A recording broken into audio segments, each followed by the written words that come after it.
Hello guys, আপনারা দেখতেছেন আপনাদের পছন্দের বটলাকে। তো গাইজ, আজকে ছিল আমাদের প্রথম রোজা। তো প্রথম রোজা রেখে আমাদের একটু কষ্ট লাগতেছে, পানি পিপাসা লেগেছে। তো আমি এখন একটু পানি পান করব। সাল্লাল্লাহু আলাইহি সাল্লাম দেখলেন কিছু লোককে শাস্তি দেওয়া হচ্ছে খুব করুণ ভাবে। সে শাস্তিটা হলো তাদের উপরে প্রহার করা হচ্ছে এবং তাদেরকে উল্টো দিকে ঝুলিয়ে রাখা হয়েছে, গাল কাটা হয়েছে, রক্ত পড়ছে। জিজ্ঞাসা করা হলো এরা কারা? তিনি বললেন এরা হলো সেই সমস্ত লোক যারা রোজা রাখে না, এই রমজান মাসে রোজা ভেঙে ফেলেছে। আমি পানি পান করতে যাব, তখন মনে পড়ে যে মৃত্যুর পরে আমাদের রোজা ভাঙার কারণে অনেক শাস্তি ভোগ করতে হবে। কিন্তু রাত্রে আমি কিছু একটা স্বপ্নে দেখেছি। সেটা কি? আমার রাত্রে ঘুম আসতেছিল না, তখন আমার শয়তান বন্ধু এসে আমাকে কিছু একটা বলেছে। ঘুমাও বন্ধু ঘুমাও, আমি তোমার শয়তান বন্ধু বলতেছি। আজকে আমার আর তোমার শেষ দেখা। সামনে রমজান মাস, আমি এক মাস ধরে তোমার সাথে থাকবো না।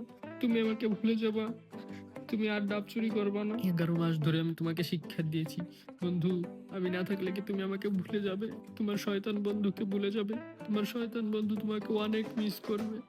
তুমি আমাকে অনুসরণ করো, আমার কথা মতন চলো। তাহলে আমি যদি ফিরে এসে দেখি তুমি আমার মতন চলেছো, তাহলে আমি তোমাকে 11 মাসে 11টা প্রেম করিয়ে দেবো। আরো কিভাবে অন্যেরকে বাঁচতে হয় সেটা শিখিয়ে দেবো, কিভাবে দুর্নীতি করতে হয় সেটা শিখিয়ে দেবো। প্লিজ তুমি আমাকে ভুলে যেও না এই রমজান মাসে।